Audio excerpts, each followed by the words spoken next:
Ever found yourself in a situation where you're like caught between two different sets of rules? Um, like today we're diving into a case where love crossed borders, but the law, well, it kind of got lost in translation. Yeah, that's a great way to put it. We're looking at what happens when a marriage ends overseas, but the question of whether it's truly over follows one spouse back to the Philippines. Exactly. And specifically, we're unpacking the Supreme Court case of Edna Kondo versus the Civil Registrar General. That's GR No. 7 223 628, decided on March 4th, 2020.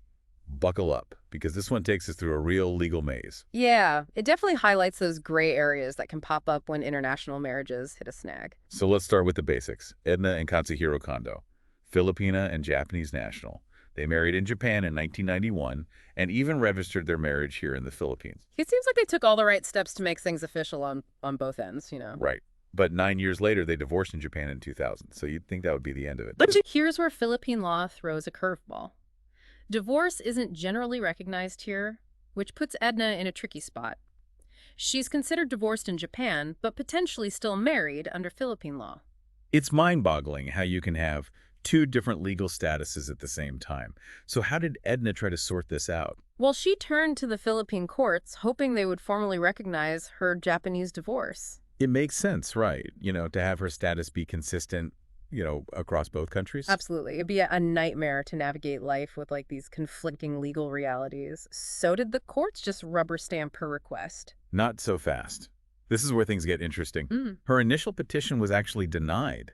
The court focused on the fact that her divorce was granted by mutual agreement in Japan and not just by the foreign spouse, which is how they interpreted Article 26 of the Family Code. Hold on. Article 26. What's the connection there? That's the key piece of the puzzle here. Article 26(2) of the Family Code is like a special exception. For mixed marriages where the foreign spouse obtains a divorce, it's supposed to help folks like Edna. So it acknowledges that our laws shouldn't trap Filipinos in situations like this.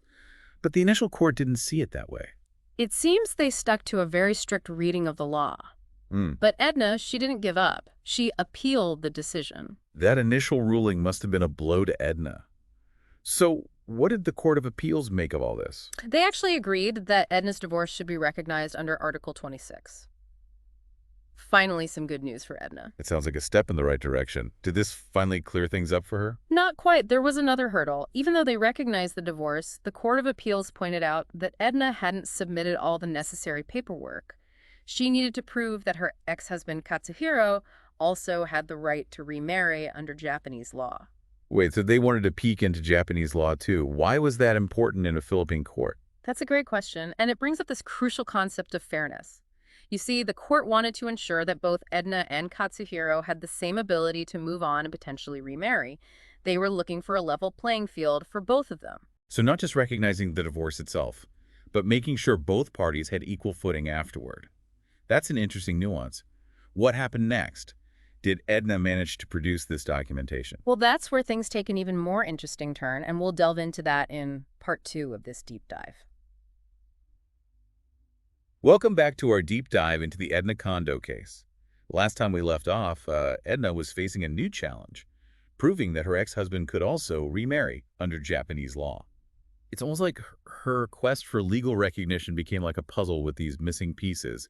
So how did the highest court in the land, the Supreme Court, approach this? Well, this is where it gets really fascinating. The Supreme Court actually overturned the previous rulings. Oh, wow. Yeah, they recognized the unique situation Edna was in and the potential injustice if they just stuck to these rigid technicalities. Sounds like they were taking a more compassionate stance. Right. But what exactly did they do to remedy the situation? They decided to give Edna a second chance. They acknowledged that, tracking down documents from a divorce that happened years ago, especially from another country, it can be a real headache. That makes sense. It's not like she was intentionally, trying to hide information. It's more about the practical challenges of gathering evidence, across borders. Exactly. And the Supreme Court seemed to get that. They weren't going to punish her for a technicality, especially when the intent of the law, as reflected in Article 26, seemed to be on her side. So they basically said, let's cut her some slack. More like, let's make sure everything is in order, but let's also give this woman a fair shot. So they sent the case back to the regional trial court in Manila. specifically instructing them to give Edna another opportunity to present the missing evidence regarding Katsuhiro's ability to remarry under Japanese law. Okay, so that must have been a huge relief for Edna. Instead of hitting a dead end, she got another chance to set things right. This decision by the Supreme Court, did it set any kind of precedent for similar cases? Absolutely. It's a significant case because it shows a willingness to be flexible, you know, and consider the human element in legal matters. And it also emphasizes that courts need to find a balance between upholding the letter of the law and ensuring fairness in these unique situations, like international divorces. It's reassuring to know that the legal system can adapt and evolve, Hmm. especially in, today's increasingly interconnected world. But what about the bigger picture here? What does this case tell us about how the Philippines handles divorce recognition in general? That's a great point, and it's something we'll explore in more detail in the final part of our deep dive. The Kondo case really opens up a conversation about how Philippine law navigates the complexities of divorce in mixed marriages. Welcome back to the show. So we've been unpacking this Edna Kondo case, and it's clear that divorce recognition in the Philippines, especially for these mixed marriages, well, it's anything but simple. It really does. It kind of exposes that tension between, sticking to the letter of the law and ensuring a just outcome for people trying to navigate this complex system. Exactly. And you don't remember how the court initially denied Edna's petition? Right. Because her divorce wasn't solely obtained by her foreign spouse, which is how they interpreted Article 26. It felt like such a rigid, application of the rules. And that's why the Supreme Court's decision is so significant. It shows a willingness to look beyond just a strict interpretation Mm. and consider the intent behind Article 26, which is to protect Filipino spouses in these situations. Yeah. It also highlights the need to look at, both sides of the coin. Like Edna had to prove not only that her divorce was valid in Japan, but also that her ex-husband could remarry under Japanese law. Exactly. It underscores this idea of the, what's it called, the nationality principle. Right. So Philippine law, generally it applies to Filipino citizens, even if they were married or divorced abroad. So even if you got married on the moon, Philippine law still has a say if you're a Filipino citizen. That's right. Wow. That's a powerful image. It really drives home the point that you can't escape your home country's laws, even if you're living like a whole other life somewhere else. Absolutely. And this case brings up another interesting legal concept. It's called res judicata, which basically prevents the same issue from being relitigated endlessly. So you can't just keep dragging the same case back to court, hoping for a different outcome. But how did this apply to Edna's situation? Well, the interesting thing here is that the Office of the Solicitor General, they argued that res judicata wouldn't apply in this case because it involved her personal status. Think of it this way. If a court rules on the ownership of a property right, that's generally settled.